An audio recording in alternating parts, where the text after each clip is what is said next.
আপনাদেরকে স্বাগত জানাচ্ছি। আমি ফিরোজ তোহা। শুরুতেই সংবাদ শিরোনাম জানিয়ে দেব এই মুহূর্তে হাতে পাওয়া সর্বশেষ গুরুত্বপূর্ণ আপডেট বাংলা সংবাদ। শুরুতেই থাকছে আইনগতভাবে অন্তর্বর্তী সরকারের কোনো ভিত্তি নেই বললেন রুহুল কবির রিজভী।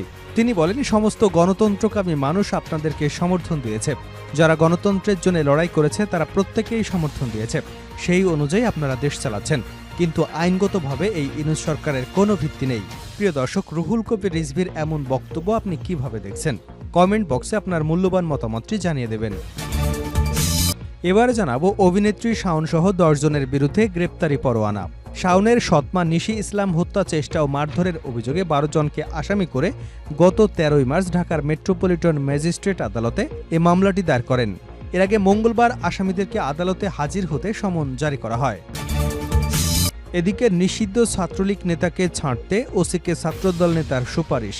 আওয়ামী লীগের ঝটিকা মিছিলে সম্পৃক্ততার অভিযোগে গ্রেপ্তার করা হয় নিষিদ্ধ ঘোষিত সংগঠন ছাত্রলীগের এক নেতাকে। থানায় রাখা হয় তাকে। এর মধ্যে সেই ছাত্রলীগ নেতাকে ছাড়তে থানার ওসিকে ফোন দেন থানা ছাত্রদল সভাপতি। ঘটনাটি রাজধানীর বিমানবন্দর থানার। জানিয়ে দেব ইসরায়েলের আকাশে ইয়েমেনিদের ক্ষেপণাস্ত্র হামলা। ইসরায়েলের আকাশে ক্ষেপণাস্ত্র হামলা চালিয়েছে ইয়েমেনের বিদ্রোহী গোষ্ঠী হুতিরা। দেশটির উত্তরাঞ্চলে এ হামলা চালানো হয়েছে। বুধবার সংবাদ মাধ্যম আল জাজিরার এক প্রতিবেদনে এ তথ্য জানানো হয়েছে। ইসরায়েলি সেনাবাহিনী জানিয়েছে, ইয়েমেনের হুতি বিদ্রোহীরা উত্তর ইসরায়েলের দিকে একটি ব্যালিস্টিক ক্ষেপণাস্ত্র নিক্ষেপ করেছে। তবে এ হামলা সফলভাবে প্রতিরোধ করা হয়েছে। হামলায় কোনো হতাহতের খবর এখনও পাওয়া যায়নি। এবং সর্বশেষ জানাবো, ভারতে মুসলিম নিধনের ষড়যন্ত্রের অংশ হিসেবে একের পর এক আইন বাস্তবায়ন করছে মোদী সরকার, দাবি মামুনুল হকের। বুধবার জাতীয় মসজিদ বাইতুল মোকাররমের উত্তর গেটে আয়োজিত বিক্ষোভ সমাবেশে একথা বলেন তিনি। ভারতের সংসদে সদ্য পাশ হওয়া বিতর্কিত ওয়াকফ সংশোধনী বিল 2025 বাতিল এবং চলমান মুসলিম নিধন বন্ধের দাবিতে বাইতুল মোকাররম মসজিদের উত্তর গেটে বিক্ষোভ সমাবেশ করে খিলাফত মজলিস। পরে ভারতীয় হাইকমিশন অভিমুখে গণমিছিল এবং স্মারকলিপি প্রদান কর্মসূচি পালন করা হয়। এতক্ষণ শিরোনাম শুনছিলেন, এবার বিস্তারিত। প্রিয় দর্শক, আপনি যদি এই চ্যানেলে নতুন হয়ে থাকেন, ভিডিওটি দেখতে দেখতে চ্যানেলটি সাবস্ক্রাইব করে আমাদের সঙ্গে থাকুন। আর এই ভিডিও সম্পর্কে আপনি আপনার মূল্যবান মতামতটি কমেন্ট বক্সে জানিয়ে দিন। আর জানিয়ে দিন ভিডিওটি কোথা থেকে দেখছেন। আইনগতভাবে অন্তর্বর্তী সরকারের কোনো ভিত্তি নেই, রুহুল কবির রিজভী। বিএনপির যুগ্ম মহাসচিব অ্যাডভোকেট রুহুল কবির রিজভী বলেছেন, আইনগতভাবে অন্তর্বর্তী সরকারের কোনো ভিত্তি নেই। সমস্ত গণতন্ত্রকামী মানুষ আপনাদেরকে সমর্থন দিয়েছে। যারা গণতন্ত্রের জন্য লড়াই করেছে তারাই প্রত্যেকেই সমর্থন করেছে।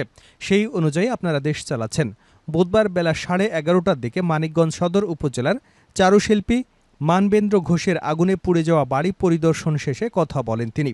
মানিকগঞ্জে সন্ত্রাসীদের দেওয়া আগুনে পুড়ে যাওয়া চিত্রশিল্পী মানবেন্দ্র ঘোষের বাড়ি পরিদর্শন শেষে রুহুল কবির রিজভী আরও বলেন, ফ্যাসিস্ট সরকারের প্রতিভূ পাশের দেশে থেকে ষড়যন্ত্র করে যাচ্ছে। আর তারই নির্দেশে পহেলা বৈশাখের আনন্দ শোভাযাত্রা শিল্পকর্ম তৈরি করায় তার বাড়িতে আগুন দেওয়া হয়েছে। এ সময় তিনি আরও বলেন, আওয়ামী লীগ কীভাবে রাজনীতি করবে সে দায়িত্ব অন্তর্বর্তী সরকারের এবং তাদের হাতে। কারণ প্রশাসন আপনাদের হাতে, অন্য সব স্টেট মেশিনারি আপনাদের হাতে। আওয়ামী লীগকে নিয়ে আপনারা কি করবেন সেটা আপনাদেরই ঠিক করতে হবে। রিজভী বলেন, আওয়ামী লীগের দোসরদের অনুসারীরা ঘাপটি মেরে আছে বিভিন্ন তৃণমূলে, সমাজের নানা জায়গায়। তাদের কাছে পেট্রোল কিনে বাড়ি পুড়িয়ে দেবার অর্থ, মানুষকে হত্যা করবার জন্য যে অস্ত্র লাগে তার অর্থ তাদের কাছে আছে।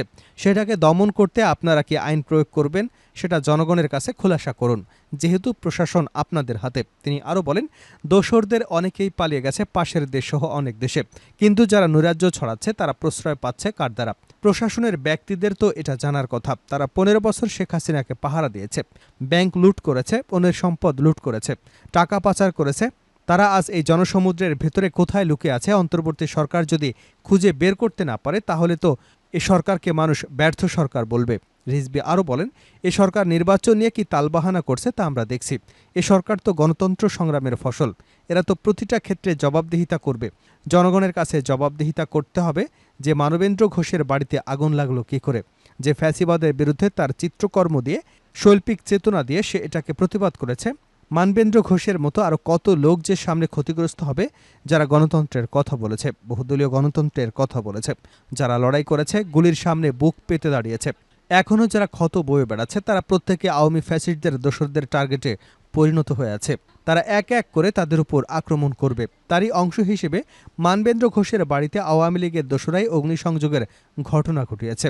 আমরা এ ঘটনার তীব্র নিন্দা জানাই। এ ঘটনার সাথে জড়িতদের শাস্তির দাবি করছি।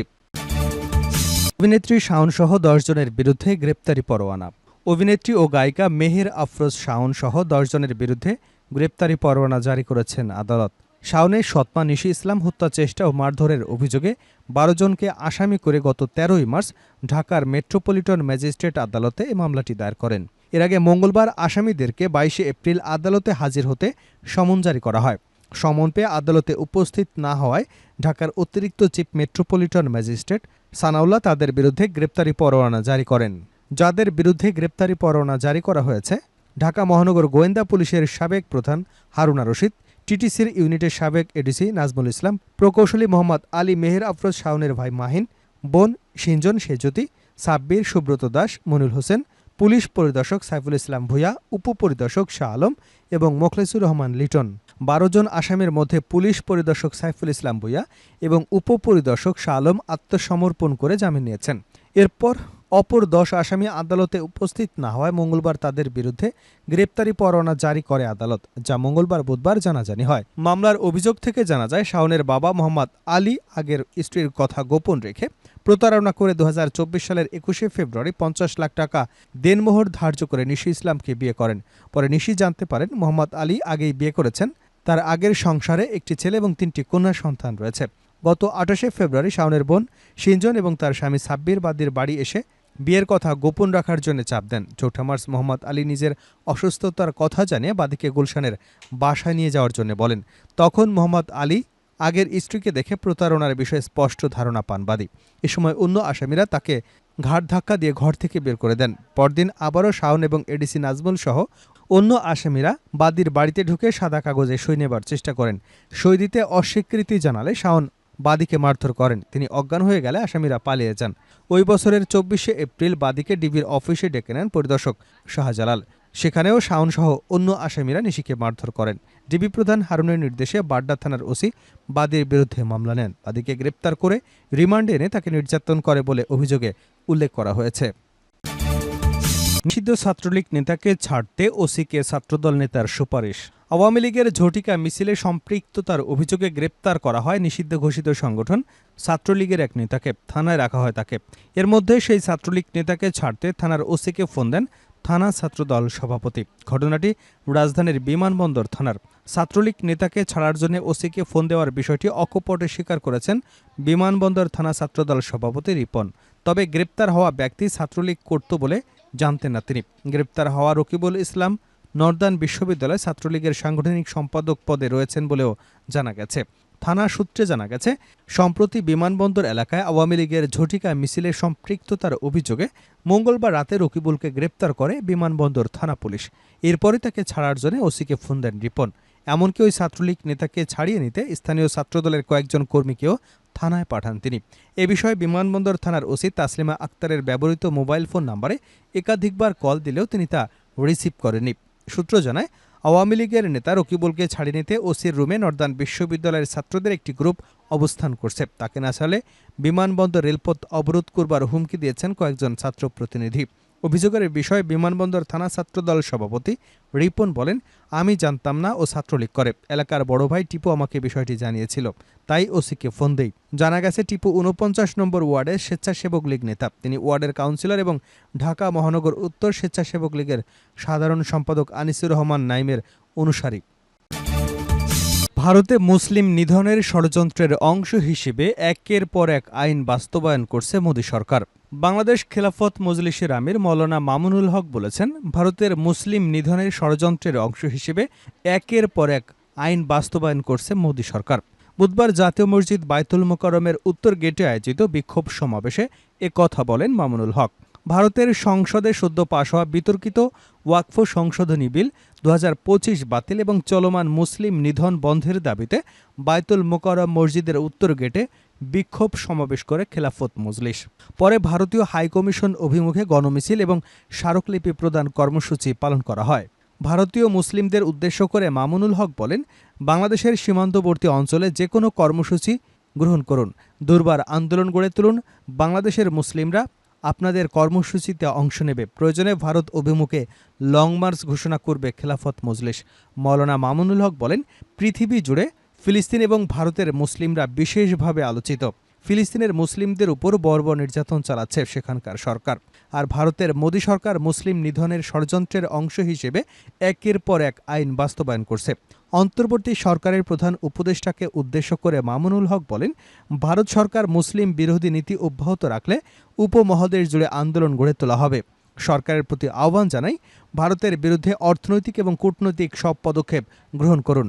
অন্তর্বর্তী সরকারের নারী বিষয়ক সংস্কার কমিশনের সমালোচনা করে মামুনুল হক বলেন, নারী বিষয়ক সংস্কার কমিশনে যারা আছেন তাদের পরিচয় নিয়ে আমরা সন্দিহান। সরকার ইসলামের বিপক্ষে অবস্থান নিলে একদিনের জন্যেও তারা ক্ষমতায় টিকতে পারবে না। অবিলম্বে এই কমিশন বাতিল করে গণমানুষের পক্ষে অবস্থান নিন। খেলাফত মজলিসের মহাসচিব মাওলানা জালালউদ্দিন আহমেদ বলেন, ভারত সরকার মুসলিমদের বিরুদ্ধে বিতর্কিত ওয়াকফ বিল পাশ করে মুসলিমদের সম্পত্তি জোর দখলের পাঁয়তারা করছে।